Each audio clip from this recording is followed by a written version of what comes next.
Good morning student. चलिए science का online class start करते हैं। बच्चों, पिछला जो वीडियो था उसमें हम लोगों ने नॉन लिविंग और जो लिविंग होते हैं, है ना, उनके बीच में जो संबंध पाया जाता है ना, यानी कि वो एक दूसरे पर कैसे निर्भर रहते हैं उसके बारे में पढ़ा था। आज हम लोग पढ़ेंगे आगे। चलिए स्टार्ट करते हैं। Apart from food, living being are also depend on plant for many other things. लिखा है, भोजन के अलावा अन्य चीज़ों के लिए भी जंतु पौधों पर निर्भर होते हैं। जैसे कि bird make their nest on tree. जैसे कि जो बर्ड होते हैं, यानी कि जो पक्षी होती हैं, वो क्या करती हैं, पेड़ों पर अपना घोंसला बनाती हैं। Many small insect also inhabit the trees. ठीक है, कई जो कीट होती हैं वो भी पेड़ों पर रहती हैं। स्मॉल इंसेक्ट और even bird perform pollination in many flower. देखिए, लिखा है कि स्मॉल इंसेक्ट और इवन बर्ड, यानी कि जो छोटे कीट पतंगे होती हैं और जो बर्ड होती हैं, है ना, वो क्या करती हैं, कई फूलों के लिए पॉलिनेशन यानी कि परागण की क्रिया करती हैं। यानी कि कहने का मतलब यह है कि कई फूलों में, है ना, परागण की क्रिया कीटों और छोटे पक्षियों द्वारा होती है। आगे देखते हैं। Some seed and fruit get struck on to the bodies of bird and animals and are transported to different area. देखिए बच्चों, समझिएगा। सम सीड यानी कि कुछ जो बीजें होती हैं, है ना, यानी कि कुछ बीज और फल क्या करते हैं, जंतुओं के शरीर से स्ट्रक होकर यानी कि चिपक कर एक स्थान से दूसरे स्थान तक फैल जाते हैं। आगे देखते हैं। This is called dispersal of seed, है ना, ये क्या कहलाता है, डिस्पर्सल ऑफ सीड, यानी कि इसे प्रकीर्णन कहते हैं। ठीक है बच्चों, चलिए आगे देखते हैं। In this way all other plant and animals are depend on each other, है ना, इस प्रकार जंतु और पौधे एक दूसरे पर क्या करते हैं, डिपेंड, यानी कि एक दूसरे पर निर्भर हैं। ठीक है बच्चों, चलिए आगे देखते हैं। आगे दिया है बच्चों, इन्वायरमेंटल पॉल्यूशन यानी कि पर्यावरण प्रदूषण। चलिए, in the game wave of life you have seen that absence of any one components of the environment or even the loosening of rope by any one component affect the environment। देखिए बच्चों, यहाँ पर बताया जा रहा है कि जीवन का जाल खेल में आपने देखा कि किसी एक घटक के होने या ना होने, है ना, अथवा ढीला होने पर पूरे पर्यावरण पर प्रभाव पड़ता है। ठीक है, पर्यावरण उससे इफेक्ट होती है यानी कि प्रभावित होती है। Now let us C.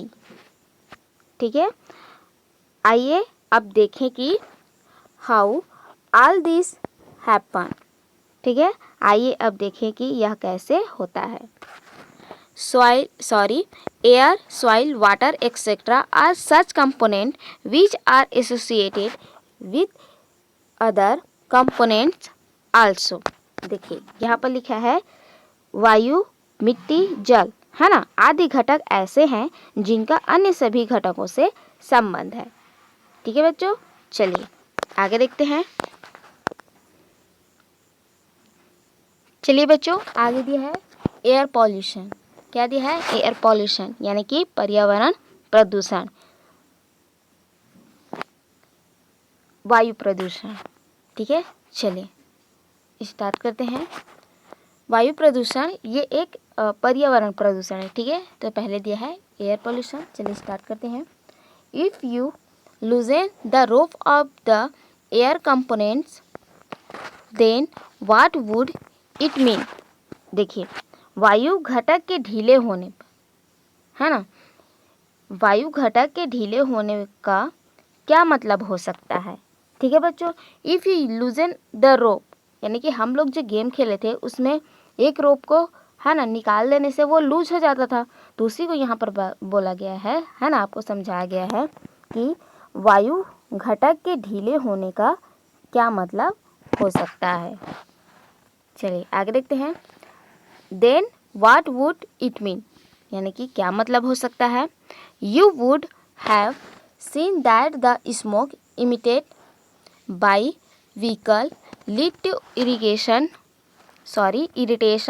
In our eyes and a feeling of general discomfort. देखिए, यहाँ पर लिखा है वाहनों से निकलने वाली जो धुआं है ना, स्मोक है, वो क्या होता है, सांस के द्वारा हमारे शरीर में जाता है ना, तो उससे क्या होती है, इरिटेट, यानी कि हमें बेचैनी होती है। ठीक है बच्चों, जब वह धुआं वाहन से निकलता है ना, लीड टू इरिटेट, और वो जब हमारे अंदर जाता है तो हमें बेचैनी होती है।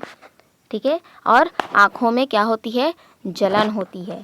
ठीक है बच्चों, and a feeling of general discomfort, है ना, और क्या होते हैं, सबको डिस्कम्फर्ट, यानी कि अच्छा नहीं लगता है ना, इससे सबको मतलब कि डिस्कम्फर्ट यानी कि सबको क्या लगती है, परेशानी होती है। चलिए आगे देखते हैं। If at home also smoke accumulate we do not feel comfortable। ठीक है, जब घर में, ठीक है बच्चों, यदि घर में चूल्हे का या अन्य कोई धुआं भर जाता है ना, तो क्या होता है, अच्छा नहीं लगता है। ठीक है बच्चों, if at home also smoke accumulate we do not feel comfortable, है ना, यदि घर में धुआं भर जाता है तो हम लोग को, है ना, हम लोग कंफर्टेबल यानी कि मतलब कि कंफर्टेबल महसूस नहीं करते हैं। आगे देखते हैं। If it is because this smoke contains many poisonous gases.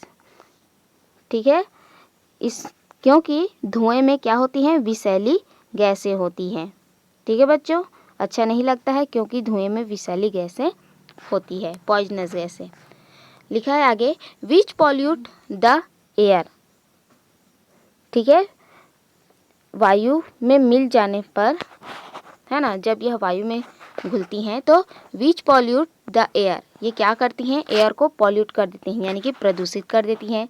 Smoke from the factories also pollute the air, जो फैक्ट्रीज होती है ना, उनके जो धुएं, उनसे जो धुएं निकलती हैं वो क्या करती हैं, पॉल्यूट द एयर, यानी कि वायु को प्रदूषित करती हैं। आगे लिखा है, like which if there is too much dust in the atmosphere then also air become polluted and is harmful for living beings. देखिए, वायु में, है ना, अधिक धूल होने पर भी वह क्या होती है, प्रदूषित हो जाती है और जीवों के लिए हानिकारक बन जाती है। ठीक है बच्चों, यहाँ पर बताया जा रहा है कि जो कारखानों से निकलने वाला धुआं है ना, वो वायु को प्रदूषित करता है। इसी प्रकार वायु में अधिक धूल होने पर भी वह प्रदूषित हो जाती है। ठीक है, यदि वायु में अधिक मात्रा में धूल होता है तो वह प्रदूषित हो जाती है और जीवों के लिए हानिकारक बन जाती है। ठीक है बच्चों, चलिए आगे देखते हैं। Have you noticed the back heap of dried leaves on the roadside? देखिए, क्या आपने सड़कों के किनारे सूखी पत्तियों के ढेर देखे हैं?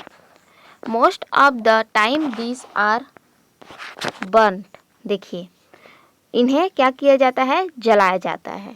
ठीक है, farmers too often burn the husk, dried leaves and part of crops plant in their field after harvesting। ठीक है बच्चों, देखिए लिखा है, farmer too often burn the husk, dried leaves and part of crops plant in their field after harvesting.